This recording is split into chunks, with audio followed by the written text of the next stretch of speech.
Well, hello everyone. Thanks for joining us. This is our inaugural From the Bottom Up, speaking with founders of small businesses. And, this was percolating in my brain for a while because I come from a family of entrepreneurs. So I love small business. And I always found it fascinating my entire life talking to small business owners and learning from them.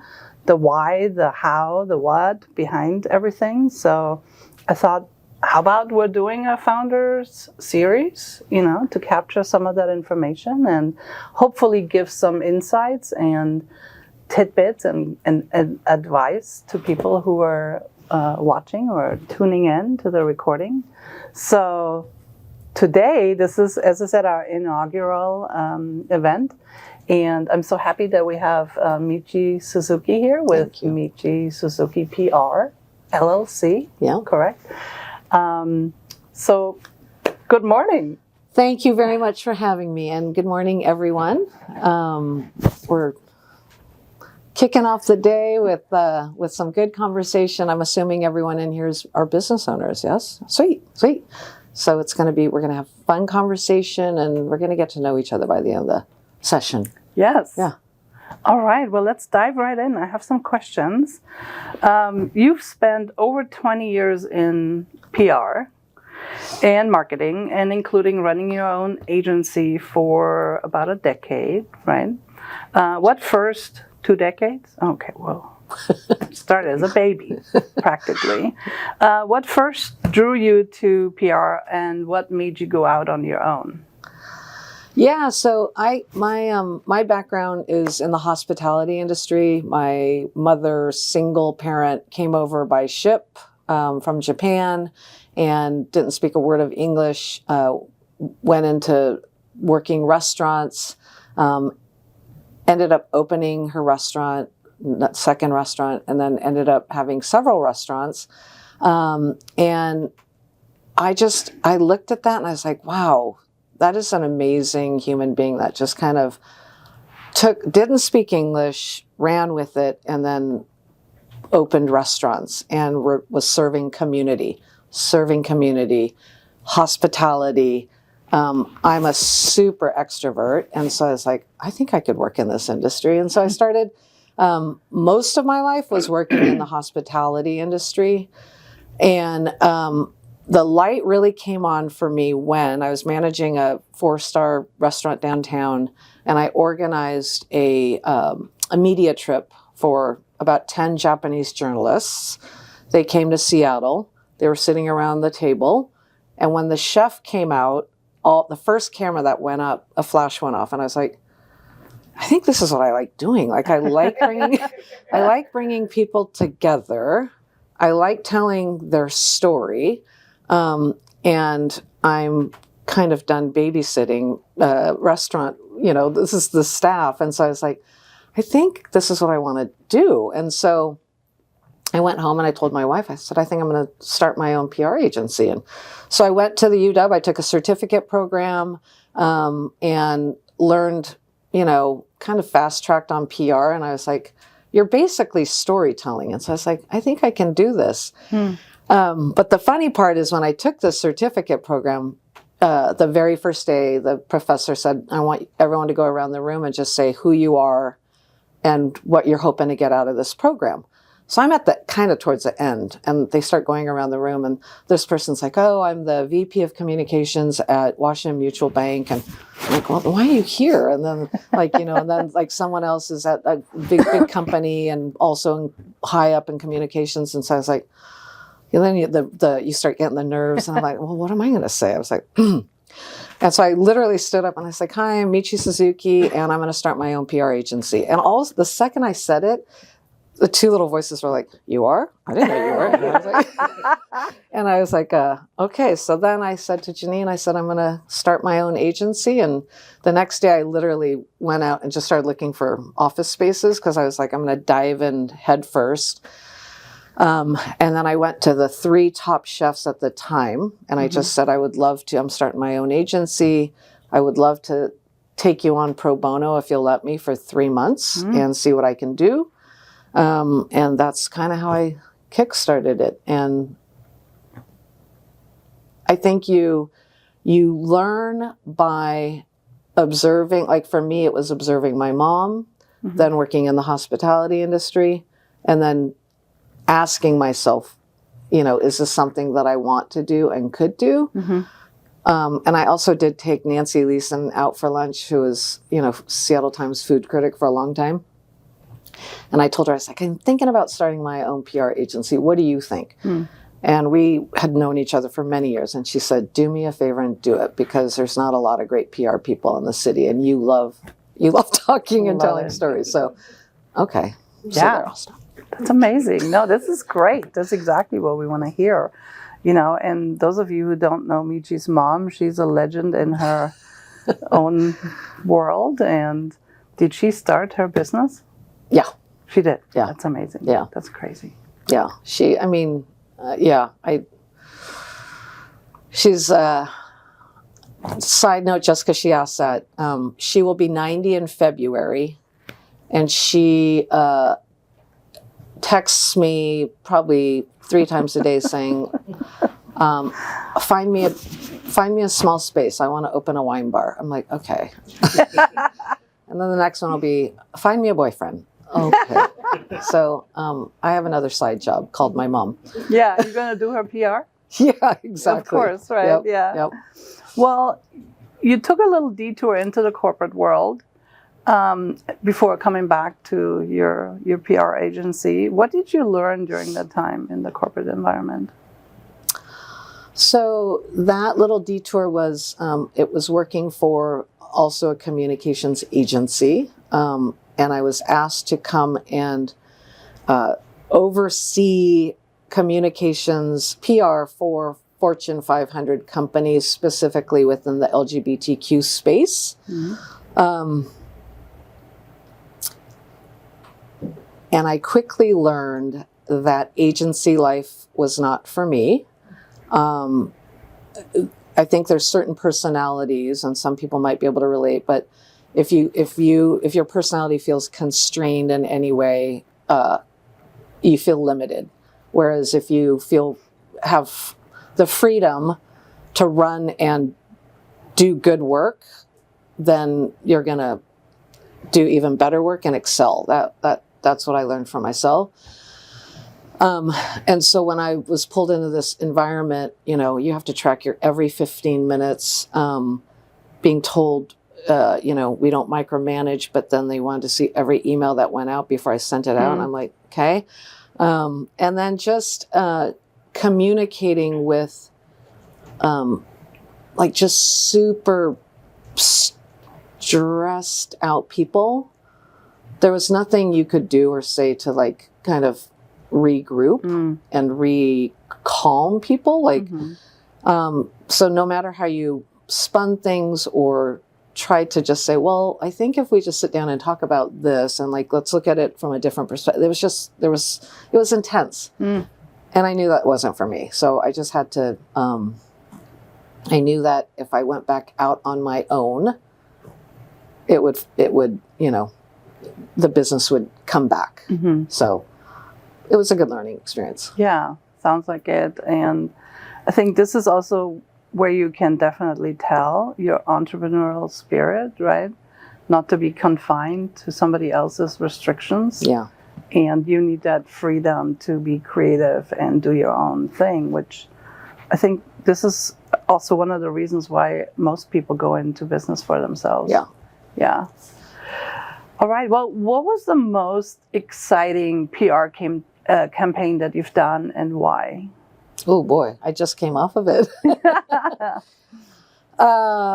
Most of you have heard about this little thing called the World Cup. So I was invited to sit on the local organizing committee, specifically the Pride Match Impact Council.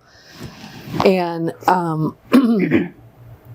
about almost a year ago, we started having meetings talking about, the whole world is going to be, all eyes are going to be on Seattle.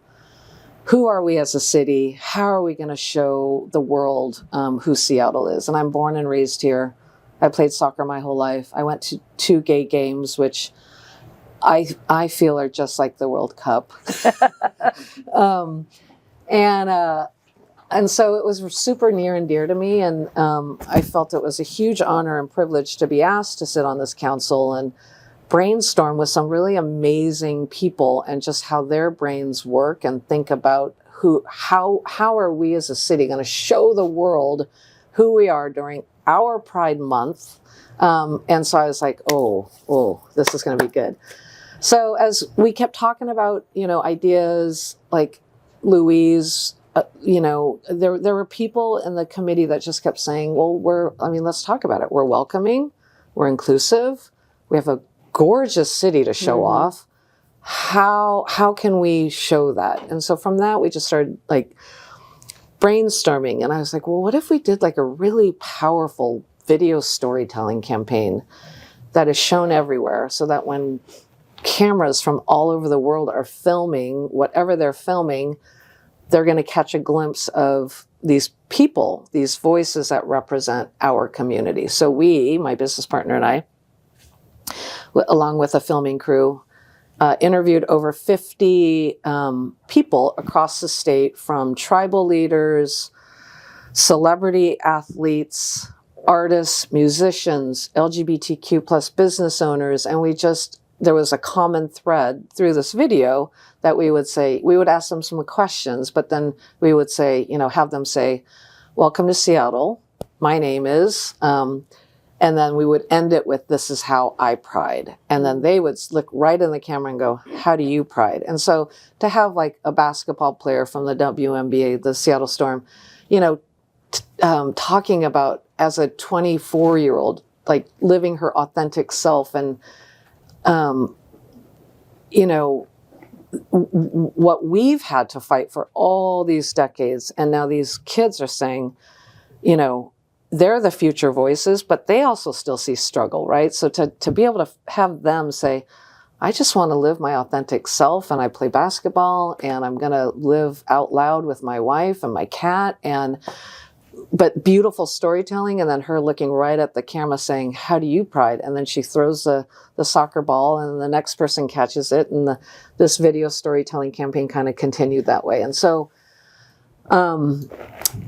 we went into Pacific Place, which was set up as a soccer house, and to walk in and see 4 floors of a screen, and the video was playing, we just walked in and looked at each other, and we were just like, and it was like people were walking, through the mall, and they'd see this thing and they'd stop and they'd just watch it. And to watch that, there were a lot of tears shed through the World Cup. So that, I feel like that was a legacy piece for me. And the people that we met and the stories we heard and being able to share their stories out into the world. Yeah. I watched, I think all of the videos. They were beautifully done. They were amazing. If you haven't had a chance to watch them, please watch them. They're available online. And yes, it showed Seattle in such an amazing light of who we are and how beautiful this city is. And I think especially for the World Cup, this being, soccer being the big uniter as it is around the world, really, was amazing. And it really showed Seattle from its best side to the world. Totally. Right? Totally. And I remember us being at the International Press Conference, and we all carried the same message, not taking a bait of the Egypt versus Iran match of, anti-LGBTQ plus rhetoric, but we all kept pushing for, hey, we're inclusive, we're a welcoming city. And, hopefully the tourists, the fans can see that and maybe take a little piece of our hometown vibe back to their countries. Totally. Yes. And I think they did. I think so too. I think they did. We were just talking about it over there, that there was just nothing but love in the city, because that's what the city emanates, right? And so people were walking through just Pioneer Square and everything, and it was incredible. Like, it was just goosebumps constantly. And, this international press conference we held, there were 50 journalists from around the world, and we had 10 panel speakers. And one of the speakers is a very out lesbian, Iranian American woman, and she is loud and proud. And the second the press conference was done, we all dispersed and we're like, everyone's available for interviews. All the cameras were like, and I was like, okay, there's people over here to interview too. But Bukta, she just stood her ground, and she also came from a place of everyone should be able to live the way they want to live, and who they are, and this is the most beautiful place to do that. And so the message got out there in exactly how we wanted it. We're not taking away the word pride. It's Pride Match Day, game day, and we just shared it with the world, and everyone accepted it and participated in it and celebrated it. Yeah, is how I felt. Would you say that was your passion project?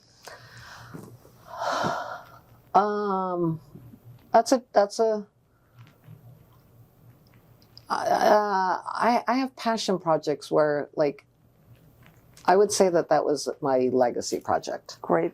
I think passion projects for me are more, I hear someone's story and I'm like, oh God, okay, I know you don't have budget, but I'll just take you on. Come on, like, just feed me lunch. Like, yes. But those are passion projects to me, where I want to help and I'll do whatever I can to help. So yeah. Okay. Yeah. Which is a little bit of a segue into the next question of, most small businesses think that PR is only for the big brands with big budgets. What would you say to someone who thinks they are too small for PR? There's no such thing, because everyone has a story, right? And so I think oftentimes small business owners wear a gazillion hats. I mean, we all do as business owners. And so there's not enough hours in the day. We get inundated with the day-to-day of what we need to do to keep the business afloat. But every single business and every person behind that business has a story to tell. And I think that that's the most important thing to remember, because your business, depending on what you do, and I'll just throw out examples. Like, let's say you have a coffee shop and a person comes in that can't afford a cup of coffee, and they end up coming in 3 times a week. And you're going to give them coffee, right? You're going to sell them. You're not going to sell them. You're going to give them coffee. And that's an act of kindness that you then can be able to share with someone else and say, God, there's this one person that just keeps coming in 3 times a week, but I want to help them. And so then that story goes with that person. It's like, God, that coffee shop, like, they don't have to, but they're out of the kindness of their heart, they're giving this person 3 cups of coffee a week. Case study. I think, you'll hear me talk a lot today about just storytelling and relationships, because that is key, I think, in any business. And I would say to that business owner, pause and think about what it is that your business does, how you can help one person, how you can help your neighborhood, how you can help your neighboring businesses around you, what you can do within your little local community, the broader community, how you can collaborate, how you can partner, and create a story through that, through community, through partnerships, through, because oftentimes there's, like I said, you get siloed and you're thinking about your day-to-day. But if you broaden that and say, what can I do with that person? How can I collaborate with that business? And ideas will come. So I don't think that there's always ideas outside the box for businesses to think about. I love the approach of community instead of, you need to have a budget to create an advertising campaign somewhere on social media, right? So it's really starting at the basis, which kind of leads into the next question. So if a founder came to you with 0 media contacts, with 0 budget, what is the first thing you tell them to do?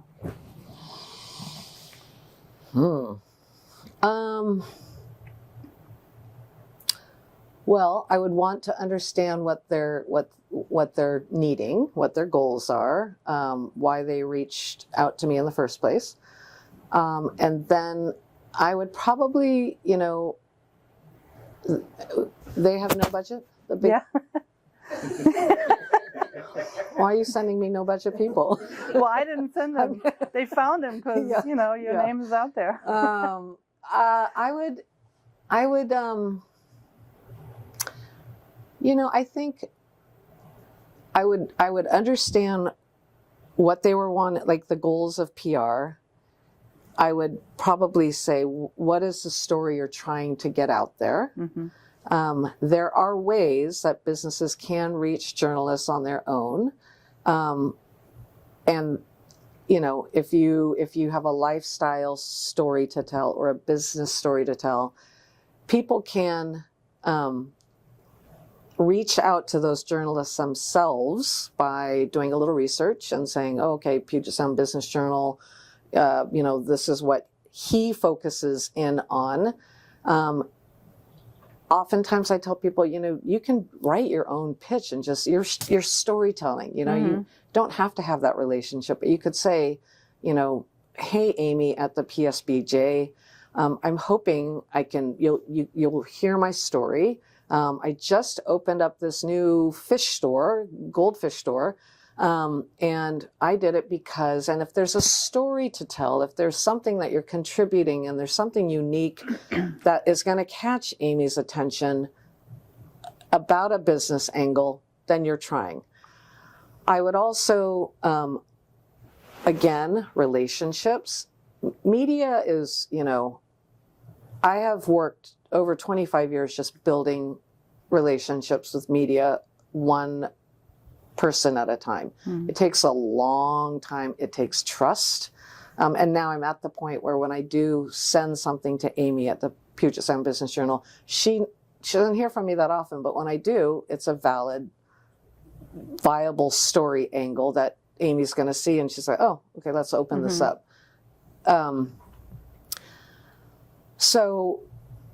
And something that we do is we don't blast, we don't BCC when we send out. We take the time and we send out a personalized email to every single reporter that we're reaching out to. We tweak it, and that takes time.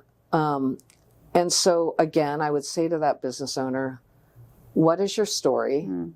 What are you trying to share with the world? What makes your story unique? And what do you think is going to catch the reporter's eye? And feel free to reach out to them, but also utilize your relationships. Like tap into the customers that are coming to you, tap into your chamber of commerces, the community partners, and figure out, like, if you do something that is doing good for the community, is doing good for, it's about building trust, right? And then people talk, and we don't live in a big city. And then media does catch on, and media sometimes comes to us saying, hey, are you by chance representing so-and-so? Because we heard about something cool they're doing, right? And so, yeah. Does that answer that one? Yeah, All no, right. it does. And everybody has a story, right? Especially Everyone has a story. business owners. I mean, they open a business for a reason. Yeah. And there is thought behind it to put your blood, sweat, and tears into your baby, right? Yep. So, yeah, absolutely. Absolutely. I mean, I'm a firm believer that everyone has a story, and sometimes you have to dig, right? Like, as a publicist, I mean, there's a million meetings that we've had where people are like, "Oh, I don't really have a story." I'm like, "Yes, you do have a story," and then you have to just dig. You dig. Then we become the reporters. We're like, "Okay, we're going to sit down and have an interview, and we're going to find that little golden nugget." And then it might be an hour into it, and I was like, "Wait, what did you just say?" That's it.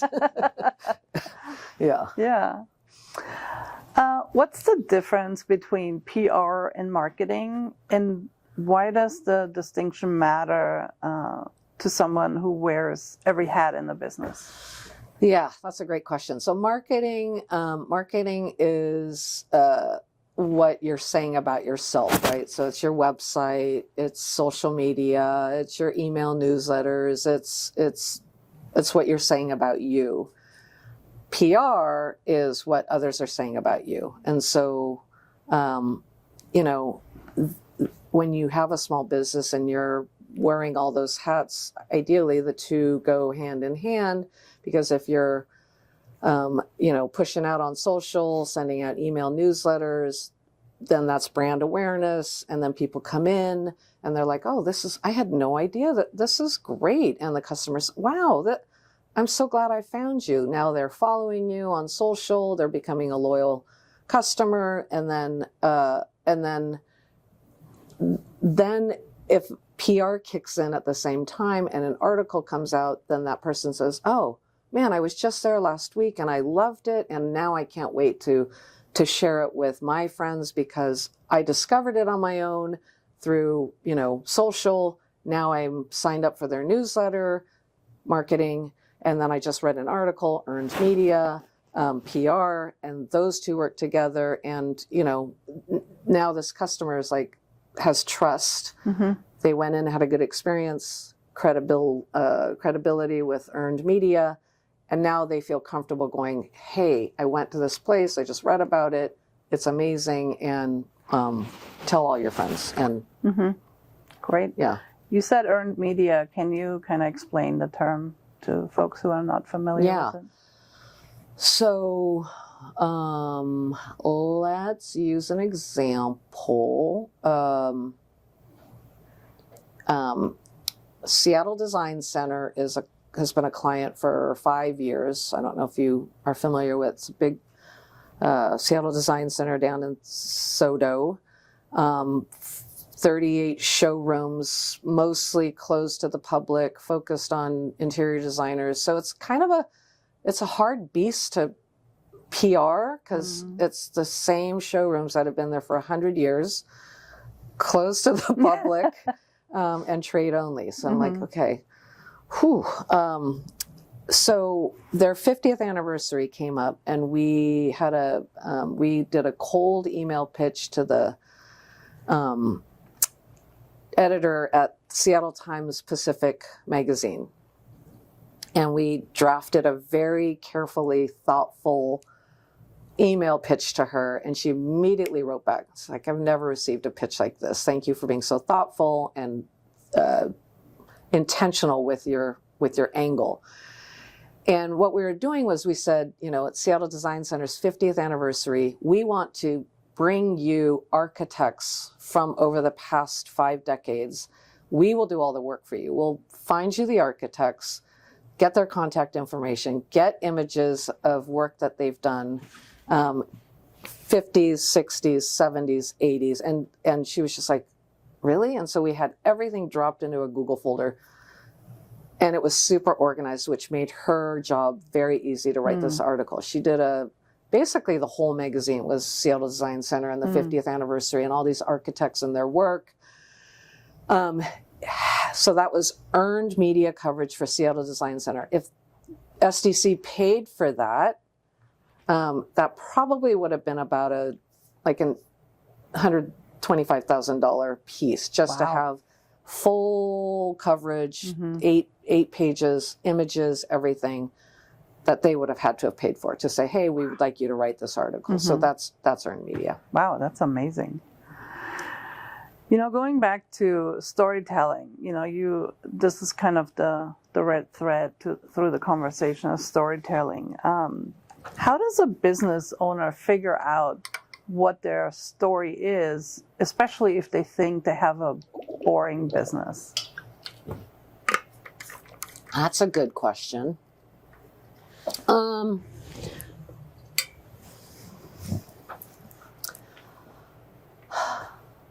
Well, back to what you said, like they started it for a reason, right? There was something that inspired them to go out and do all the paperwork to start a business.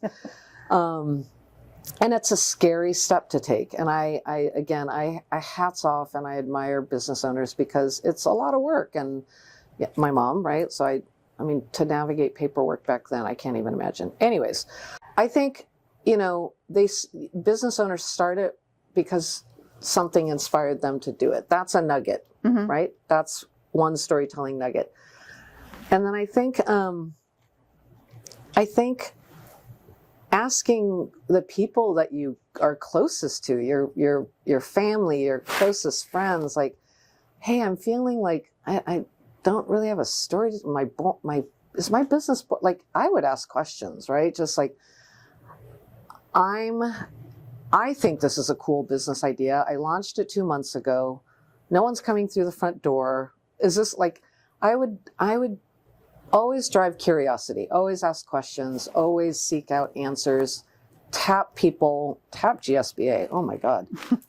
And like, there's always learning moments, and maybe your closest friend might say, you know, I think this is a great business, but I think you could tweak it by A, B, and C. There's never, I mean, how do I say this? Like, when I'm in Palm Springs, sometimes I walk past these businesses and I'm like, wow, how do they do it? But they've been there for decades and decades and decades selling rocks, or, you know, like, but they're there and people are buying from them. And so there's a reason why business owners start their business. And I think they can never lose sight of that, and always be curious and learn and pivot and seek advice from other people if they're feeling like they're in a rut or feeling that boring thing. But it's, yeah. Okay. Yeah. So you've built some relationships with some major brands like Cirque du Soleil and The Storm. How do you approach genuine relationship building with a reporter or a journalist versus just sending them a pitch? Well, that's a great example, because like the Seattle Storm, that was a very, so Seattle Storm ownership came to us, and they wanted us to, anytime articles come out about the Storm, it's about the team, the players, the games.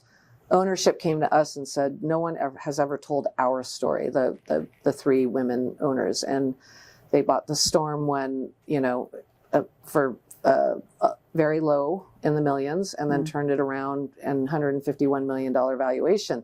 So they're like, we want our story told. And so we were, that was super exciting, because now we're reaching out to journalists that we've never communicated with. The ESPNs, the Wall Street Journals, the, you know, Fortune, so we're researching, we're cold email pitching, and you have to just draft it just right. So it's like, and hope that it doesn't go into spam, and you squeaky wheel.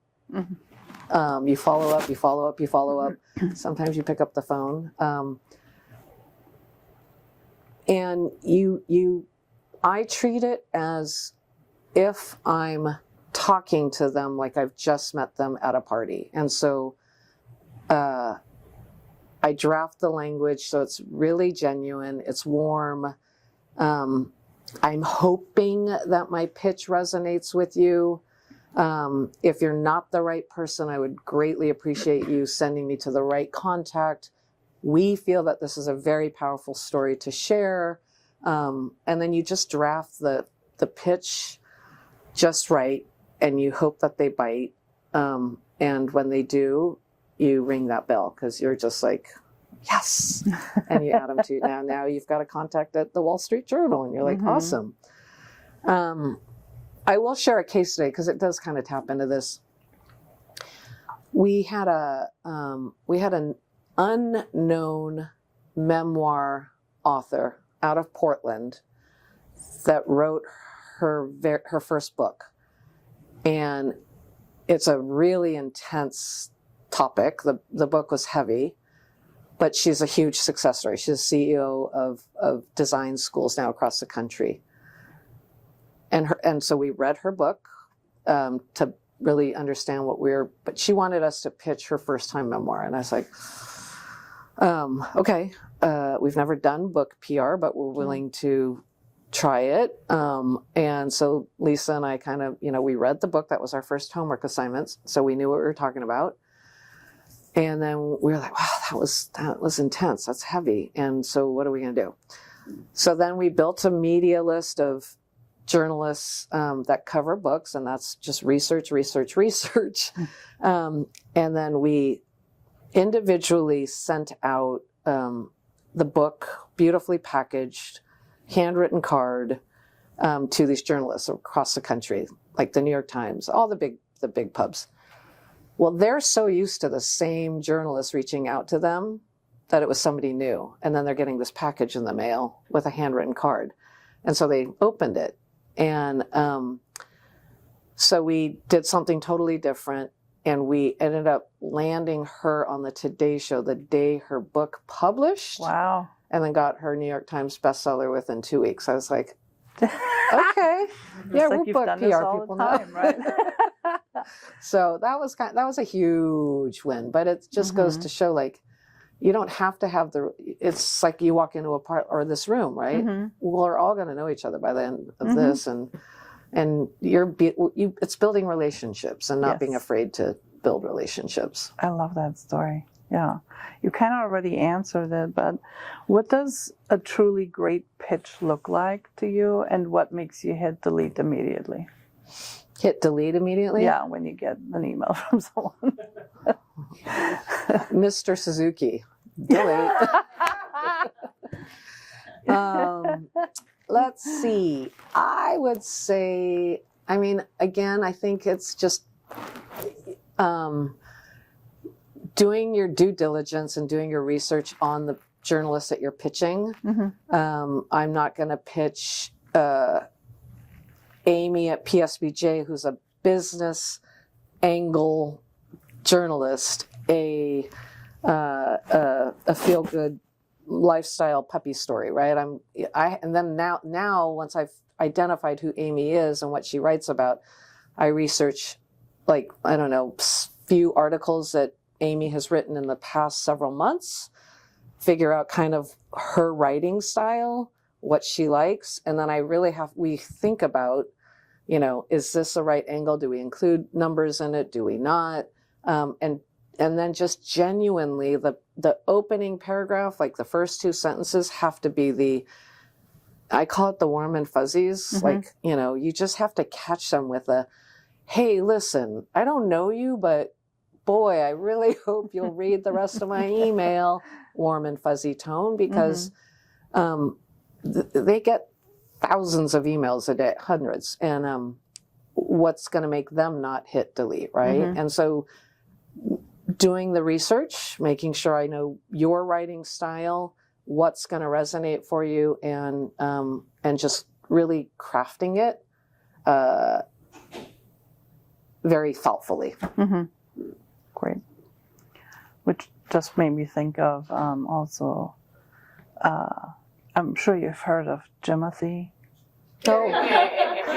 My wife was just she was showing our friend who's visiting from south of France, she was talking about Jimothy last night as I was trying to, like, respond to a text, but I kept hearing it. I was like, I can't tonight. And so I've heard of it as of last night, but I have no idea. What is it, a raccoon or a squirrel?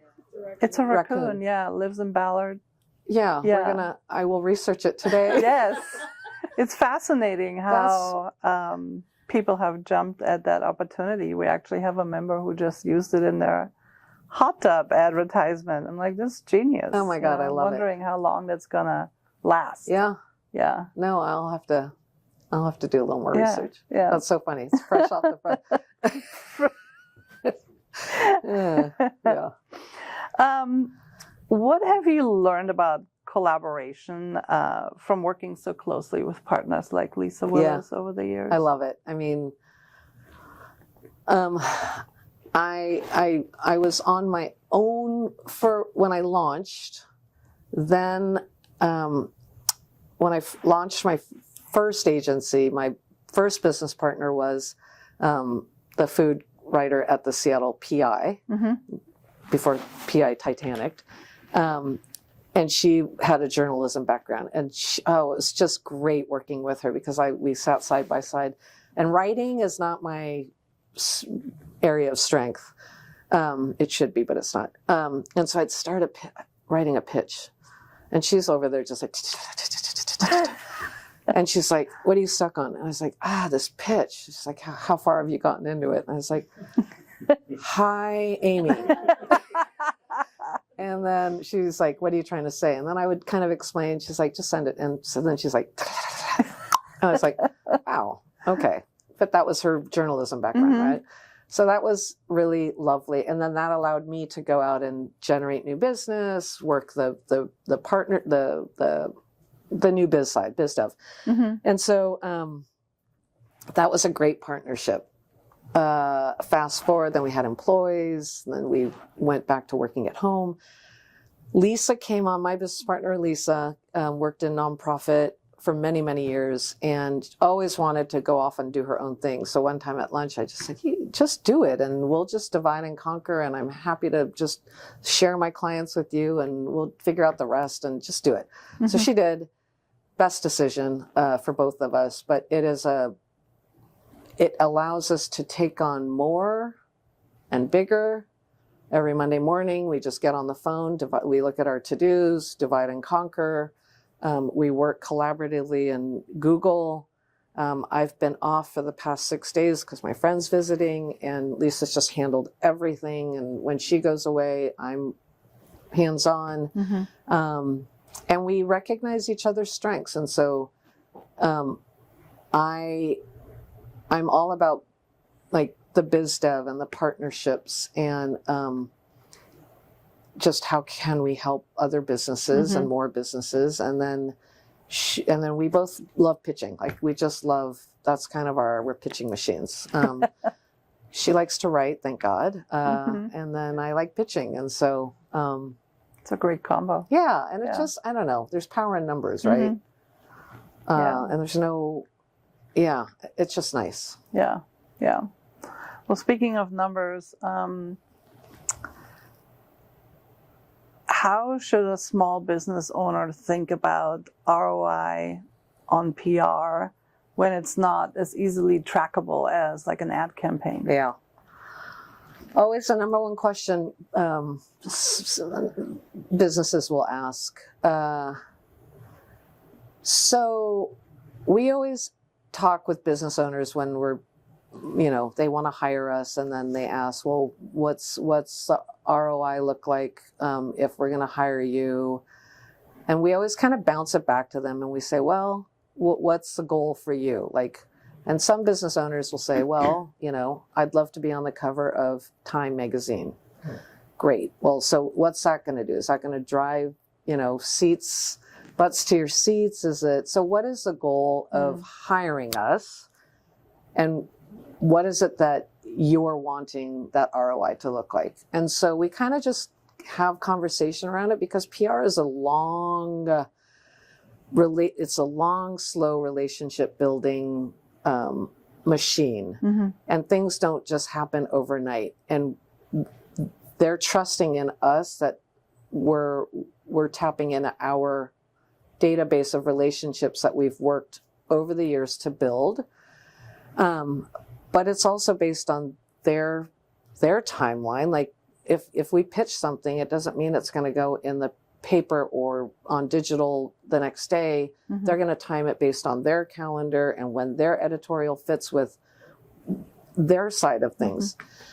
So we will kind of have conversation around that, and we explain it. And I'm kind of giving a long-winded answer because it is loaded. But we will oftentimes explain to clients, we might pitch the New York Times today, and you'll see that article a year from now when we're not even working together. That could happen. There's no guarantees, but we work our asses off to bring you like what you're trying to achieve. So if it's butts in the seats, let's talk about that and how we can do that together. If we get you an article in Seattle Magazine, is that going to drive traffic down to your restaurant the next day? Probably not, but they're going to look at it and go, God, I remember reading about this restaurant. Honey, put it on the restaurant, list. And then another case study was we had a very small boutique coffee company. We had them on King 5 evening, and the next day his sales just skyrocketed. Like he was blown away. And so that was a successful ROI, case study. So it's hard because you can't, we're putting a report together for the Pride Match Impact Council for all of that press, and it's in the high millions of what we were able to accomplish in that short period of time. And they're not trying to get butts in seats, right? It's just awareness. Yeah. So it really varies for each business and the business owner's goals. It could be brand awareness. It could be butts in seats. It could be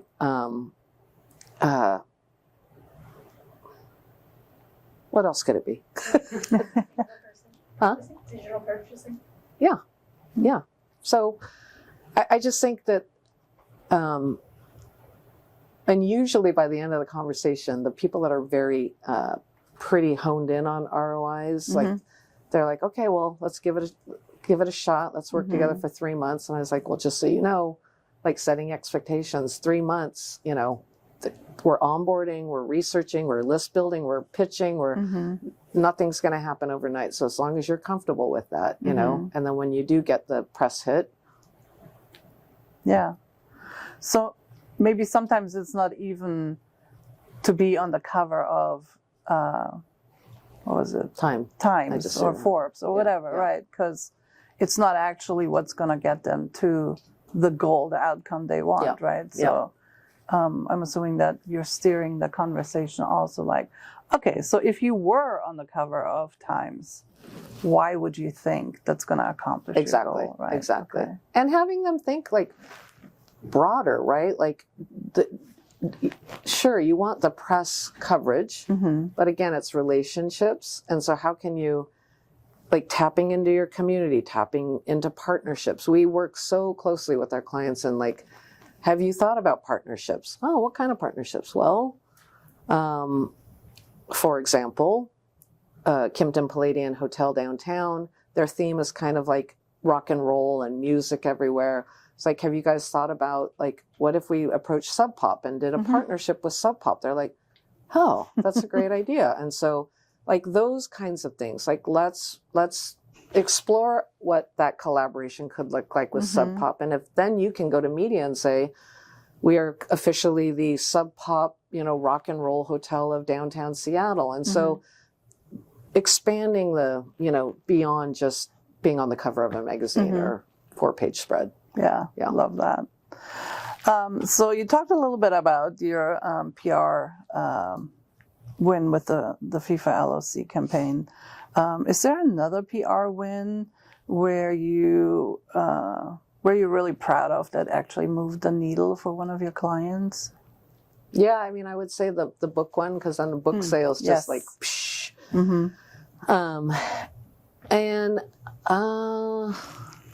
Yeah, okay, so kind of going back to the last question and then tying this one in.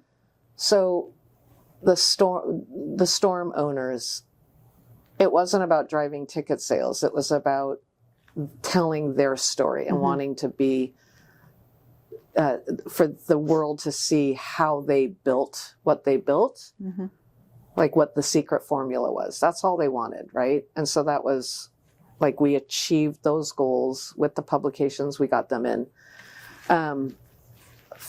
Flip it over to Cirque du Soleil. They wanted ticket sales before they came to market. They wanted ticket sales. Cirque comes to Seattle all the time. Different show. People don't know that. So we did, we thought outside the box and we're like, okay, do we have access to some of your performers before the show comes to town? Yeah, we can make, oh, there's my mom. Hi. On the screen. That's cute. See, celebrity. Oh, that's cute. She looks like she's singing karaoke in that photo. Yeah, oh yeah, I know. And so, they said, yeah, we can make that happen. So we're like, cool.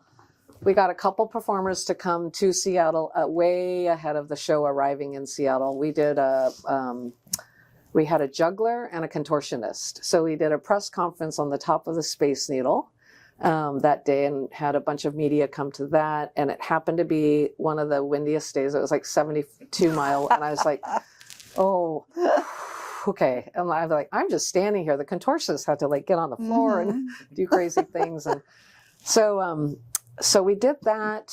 We had a press conference with them. And then we took the performers all around the city to just pique interest amongst consumers. So we got them on light rail riding from Bellevue to Redmond, being able to show how easy it would be for consumers to ride the light rail to see the show.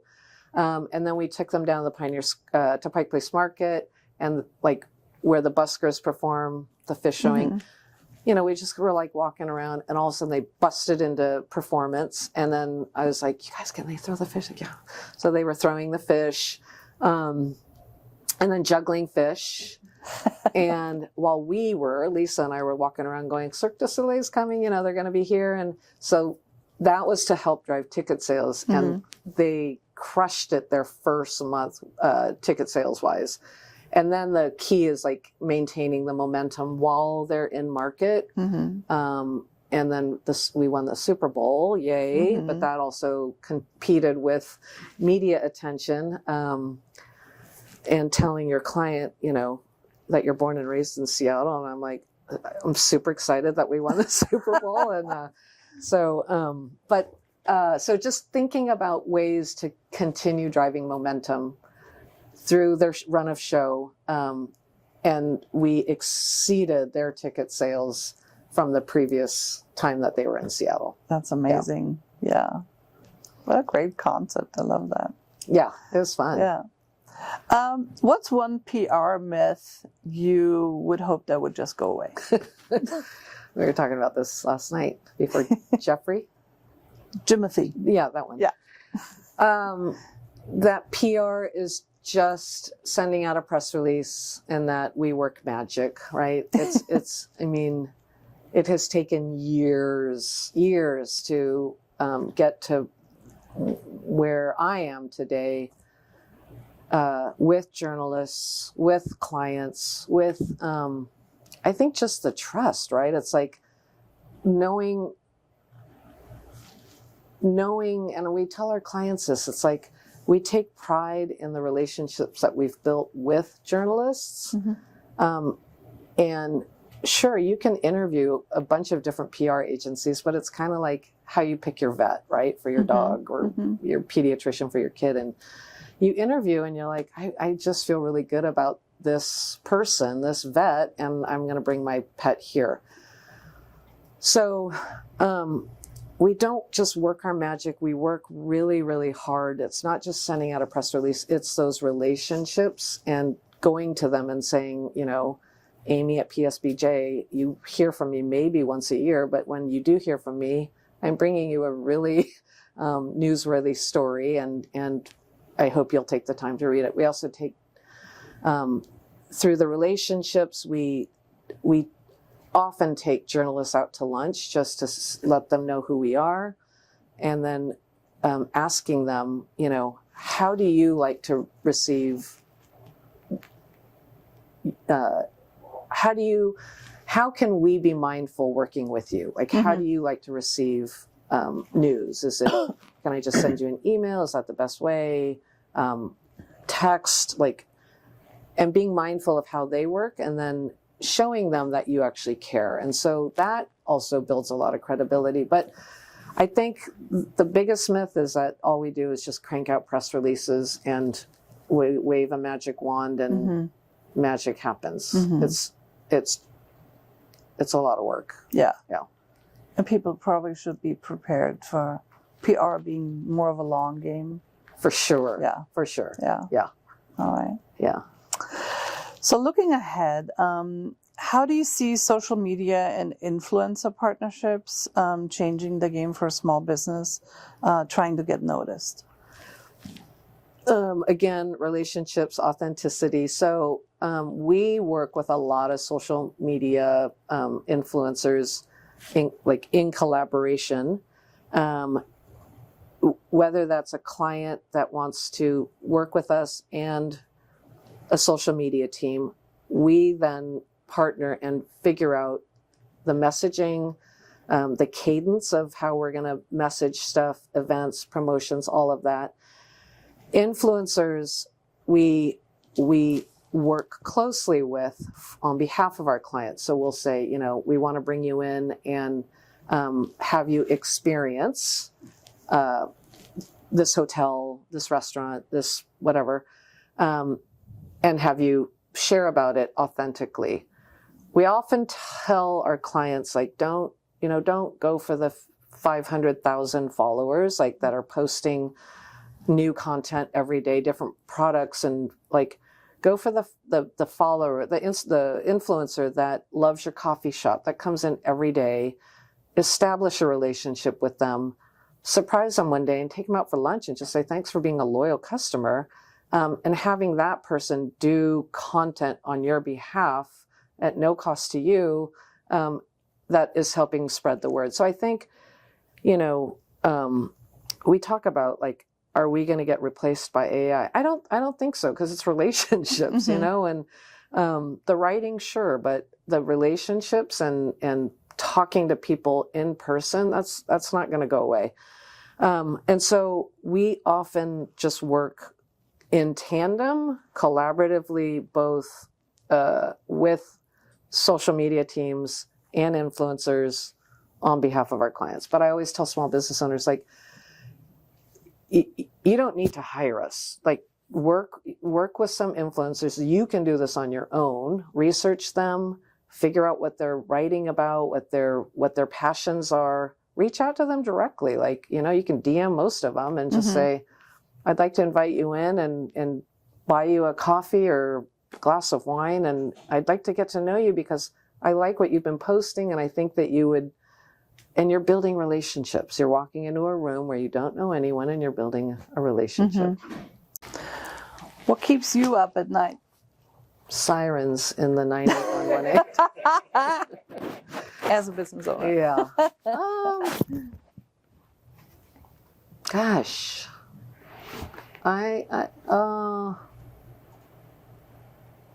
What keeps me up at night? Not my business. I mean, my mom's almost 90 and she's really healthy, but I got a lot on my plate work wise, and then I have to, I would say that is what keeps me up at night. I just want to make sure she's comfortable and happy and good, and business will always be there. I mean, I feel like, you cultivate the relationships, you network, and business will always be there. So. Yeah. Well, we had the great fortune of meeting Michi's mom when she received the GSBA Small Business Award of the Year. And, all our award recipients come up on stage and give a little speech. And Michi was obviously the winner by far. I mean, we had thousands of people vote for the nominees, all amazing businesses. And so Michi goes on stage, and then all of a sudden we all see this little lady with the white hair and a kimono come on stage and literally take the microphone out of Michi's hand. It was amazing. Yeah. It was one of the most memorable thank you. Times at one of our events. Thank you. We're very grateful and honored to have met your mom. Thank you. And to just see the joy of how proud she was of you. Thank you. It's amazing. That was a moment, I mean, that I'll never forget. And I just wanted to call her up to the stage to say, come on, and just stand up here with me. And then she's like, and then she started by saying, America. And I was like, oh God, where are we going with this? And I was like, and then she was like, she just wanted to say she's thankful. Thank you, America, for, opportunities, right? And so I was like, phew.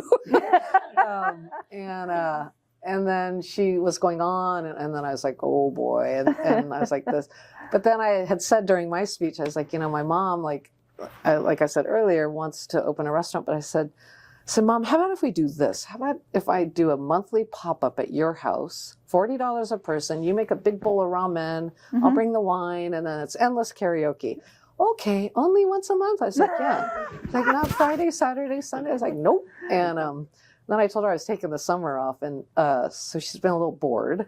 But they have been selling out. So after this, I mentioned that in my speech. I had all these people coming up going, how do I get on that list for your mom's pop-up? I'm like, no. Well, Yeah. so that's keeping her busy. Yeah, that's amazing. It's a beautiful relationship, obviously. Yes. It's wonderful. Yeah. Yeah. Thank you. If you could share like one piece of advice that if you would have known back when you started your business, if you would have known then, what do you know now or have learned over the years, what would it be to fellow entrepreneurs who may just be starting out in their business, or who may be established in their business, but something that really stuck with you? Hire an accountant and bookkeeper. Like, don't try and do all of it. Like, just let them do what they do and pay them for it, because it's a very nominal fee to take a huge headache off your plate so you can focus on your business.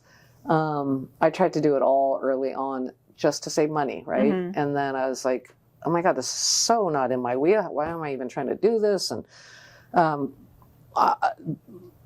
hire people that can make your lives easier based on what your business is, to help you thrive and do more of what you do best. And I would have taken on a bookkeeper a long time ago. Like, I mean, I did probably 3 years into owning my business, but yeah, that was a big learning curve for me. And yeah. Right. Yeah. And network, and tap into orgs like the GSBA, because I mean, I say that to everyone. I think I was telling Allison, I feel like my pickup line when I meet someone new is, are you a member of the GSBA? Like, it's always a second or third thing I ask people. And if you're not, you need to be, because that is such a great resource. And tap them, right? Like, we get so focused on what we do on a daily basis, but then, and there's often times of, oh my God, I can't do that, and that's just too hard. And we have resources, right? And so. Yeah, thank you for that. Yes, of course. Yeah. Is there anything else you would like people to know? Have fun. I mean, I'm a firm believer of the work-life balance. Like, work hard, play hard, work hard, play harder, and balance. Balance is key, I think, for our mental sanity and emotional sanity, and find things that bring you joy with your work and outside of your work. Because, we all work hard our whole lives, and then hopefully, when we're done working, we get to enjoy life. But I'm kind of flipped on that, and like, balance it so that you're working and enjoying life and playing as you go through your working journey. Because life is short, and none of us ever know what's going to happen. And I'm a firm believer of that. That's why I knew agency life was not for me. I was like, yeah. Good. Well, thank you so much. Oh my gosh. Yeah. Thank you for having me. Well, while we have you here, are there any questions from the audience? Like, does anybody? Yes. In front of the line. Yeah. Well, my name is Shada, and I actually just sort of accidentally became an entrepreneur.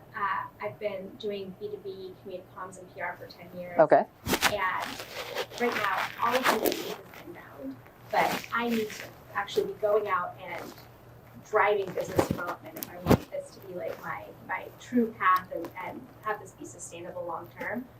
I'm kind of embarrassed to say, I feel at a loss. I'm like so used to advocating and pitching clients, but when it comes to pitching myself, it feels like an alien muscle. If you could, as someone who obviously has so much experience in business development, if you could give a novice like some places to start or some mindsets or tools or authors that have been inspiring to you, I'm on a learning path with myself, on the growth curve. Yeah. Well, congratulations, first of all. Thank you. Are you a member of the GSBA? No, I'm kidding. This is my first GSBA event. Oh, really? All right. Awesome. Welcome. Yeah. Highly, and I'm not just saying this because we're sitting in the office, but I highly recommend becoming a member because the events that this organization throws on a regular basis, like, and network. I mean, that I network. I love going to events, and none of us carry business cards anymore. But just these guys do such a great job of like introducing, knowing that this is what you're focused on now. They're gonna like help, right? But I just found over the years, like going to events that were of interest to me, and then I just would start networking, and I'm like, oh, what do you do? And what do you do? And then they'd ultimately ask, right? And I was like, oh, well, I have my own PR agency, and this is the areas that I specialize in. But we work with a wide variety of clients in various sectors. And then that just kind of triggers like thought, oh, I got to get your card for my friend who just, da. So it's just kind of, I found for me over the years that networking was my number one tool. And as an extrovert, it's just easy for me to go to events. And if I'm by myself or not, like just to, because through the networking events, like the big Equalux, that the gala, you'll see, you're going to meet like so many people, from companies to small businesses to carry cards at that event. And there's going to be somebody out of the 10 people that you meet that are going to grab your card, at least one, and then that just starts to work its magic over the years. I mean, I've been doing this 25 years. So it's over the years, and that is what I found my most like helpful to like business development tool ever. So yeah. Join GSBA. Yes. Yeah, good question. Yeah. My name is Sebastian. Yes, I am a member. But my question is, when you're networking, do you have one type of communication style that you do kind of no matter where you're at, or do you change how you're networking kind of based on what type of environment you're in? Okay. Latter. Yeah. Because there's not a cookie cutter, right? Like, I mean, and even when we go into meetings with clients, I mean, I started working with just restaurants, but then I was like, I don't want to pigeonhole myself just with restaurants. So then we slowly started to diversify. Every conversation's different, right, with each client. And one time Lisa and I met with the People's Memorial Association, which is a funeral co-op house. And we walked out of there and we're like, well, okay, we'll talk and get back to you and submit a proposal. And it's like, well, we've never done a funeral home, like, but then it's just like we're telling a different story to a different audience, and managed to get press for them. And, but so when you're talking to people, yeah, for sure, because it's the same thing, not a cookie cutter. Hi, I'm Michi, I do it's like, well, tell me, and always ask questions, because when you ask a question at a networking event, you meet somebody, you're going to hear something that's going to, then you can say, gosh, that makes me think about, I think, based on what I just heard from you, there's a great story angle that could fit, Some, I'm totally speaking. Yeah. Being curious, Yeah, right? being curious. Yeah. Yeah. Any other questions? Yeah. knowing that you have been doing this for quite a while, and with the industries changing, with the economy changing, everything being fun, we'll give it that word. I work for a photography company, and so we are actually very, very much into the storytelling aspect. Yep. Our tangible items are digitals, and heirloom albums and fine art prints. We're more of a luxury for individuals and for brands who are trying to tell that story for. Do you have any suggestions for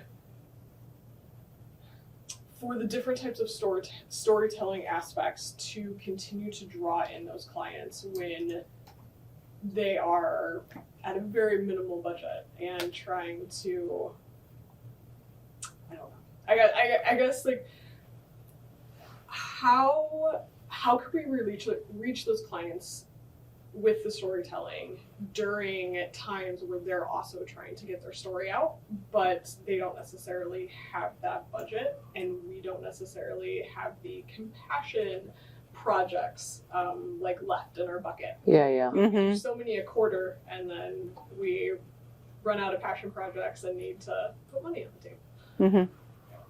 Ooh, that's a good one. That might be a stumper question. How would South of France PR handle that? Yeah, that's a tricky one. So how do you reach the clients that are looking for the work that you do? Correct. In a difficult time for us all. We could also talk offline too. Yeah. I'd have to think about that because it's very niche. Yes. Yeah, let's. It's B2B. Yeah. It's B2B, and I came from B2C, so I'm used to that consumer side. So Yeah. B2B is slightly different. Yeah. So any suggestions for like B versus C? You got ideas? Sure, but let's talk about Come on up here. Yeah. Yeah, I got to think on that one. Sorry. Yeah, Yeah. that's fine. Don't apologize. I always love I appreciate stumpers. thoughts. I always love stumpers. We went kayaking in the San Juan Islands, and our tour guide was just adorable. And every question I asked her, she had the answer. I was like, "What's that tree?" And she knew everything: wildlife, environment, everything. So I was like, "I got to find a stumper." So we couldn't find a stumper for her, but we got 2 stumpers. But so I always like a stumper, and then I think about it, and so we'll connect. Yeah. Yeah. Any other questions before we close out? Yes. As you were starting with your business, obviously you were doing this yourself, and you ended up having the person next to you that was able to help you with pitches. How did you get through those lean times, whether that was financially, whether it was mentally, faith in yourself that you could do this stuff? I know networking is probably part of that answer, but how did you kind of get over that? Is this going to work for me? That's a great question. Writing was always like my enemy, and I always was intimidated by writing when I would see other people writing really well, and I was like, oof, that's not me. And then, but I knew I was going into a line of work where I had to write, and I couldn't always rely on others to write for me. And so I mean, the certificate program was great. But then I told myself, it's like kind of overcoming a fear, right? It's like, you're gonna have to push through. I am like, you're gonna have to learn how to write. You're gonna have to learn how to, and I think it was from a spelling bee when I was little. Like I got all the way to, I think I was in 5th grade. I got to, really hard words, and then I got to piece of cake, peace, and I mixed the I and the E, and I lost, and that has always stuck with me. And to this day, when I write peace, I still have to, because right, it was a little trauma for me back then. But so that always stuck with me. But I knew that if I was going to continue doing this, which I love what I do, I had to get over that. So I was just like, get through it. Then I hired a bookkeeper because you don't know numbers, get away from that, like hire someone. And so it's just like every step that was a challenge, I would just kind of break it down and go, okay, move through this, get through this, hire that person, and push through. And so, yeah. And now, fortunately, Lisa loves writing, and so I'm like, yeah. Yeah. All right. Well, thank you all. so much, Michi. Thank you all Ilona, for thank you showing for having up. me. Yeah, this was was great. Super fun. Thank you all. And how can people find you? How can people hire you? I have a website, which is my first name, middle initial, and last name, but it's MICHI Suzuki, like the motorcycle.com. All right. And feel free to reach out, and if you have questions, or I'll think about that stumper question, and yeah. Yeah. And people can always find you on the GSBA website in our directory. Yeah. Yeah. So thank you again so Oh, much for thank taking you, the time. Ilona. This was Yeah, a great this was fun. conversation. Thank you, Yes, everyone. thank you.